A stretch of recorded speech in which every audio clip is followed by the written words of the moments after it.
Hai Salteras, perkenalkan namaku Dewi. Hari ini aku diminta teman-teman sama Salteras untuk memberikan tips and tricks bagaimana cara menghitung kalori untuk tiap orang. Semoga video ini bermanfaat untuk kalian ya.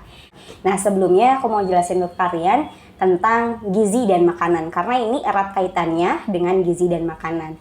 Nah, gizi itu adalah unsur kimia atau zat-zat yang ada di dalam bahan makanan yang membantu dalam proses tubuh kita. Nah, proses apa sih itu?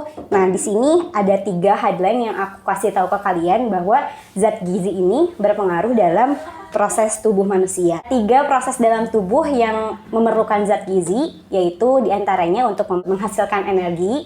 Tentunya ini digunakan untuk kegiatan kita sehari-hari, terus untuk membentuk jaringan dan juga membantu proses pertumbuhan di dalam tubuh kita. Nah, zat gizi ini ada dalam sumber bahan makanan. Setelah kita tahu dari zat gizi dan makanan itu apa, kita harus tahu dulu sebelum kita memenuhi kebutuhan kalori kita harus tahu dulu status tubuh kita itu termasuk ke dalam status seperti apa.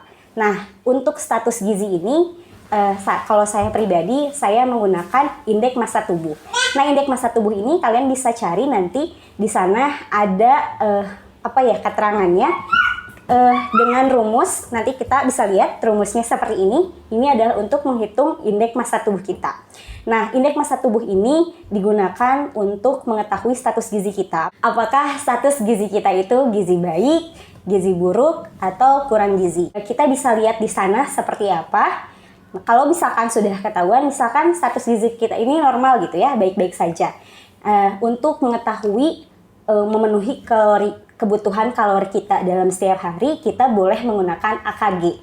Nah, teman-teman boleh lihat angka kecukupan gizi yang dibutuhkan oleh setiap orang per harinya itu boleh di searching atau boleh diakses di Kemenkes. Di sana juga ada AKG yang terbaru ya, kalau nggak salah itu tahun 2019. Nah, di sana teman-teman bisa lihat AKG untuk tiap orang yang dibedakan tiap umur, ada range umurnya dan jenis kelamin. Nah, setelah itu kita udah tahu nih, kalau misalkan kita normal, kita boleh pakai pedoman kebutuhan atau kecukupan gizinya dari AKG. Kalau kita pengen spesifik nih, pengen eksplisit misalkan, sesuai dengan kebutuhan kita gitu. Karena kalau kecukupan itu dihitungnya standar, semua rata-rata. Tapi kalau kita pengen ngitungnya sesuai sama tubuh kita, kita bisa pakai hitungan kebutuhan gizi per orang. Nah, untuk menghitung kebutuhan gizi per orang ini, kita biasanya pakai rumus BMR yang dikeluarin sama Benedict.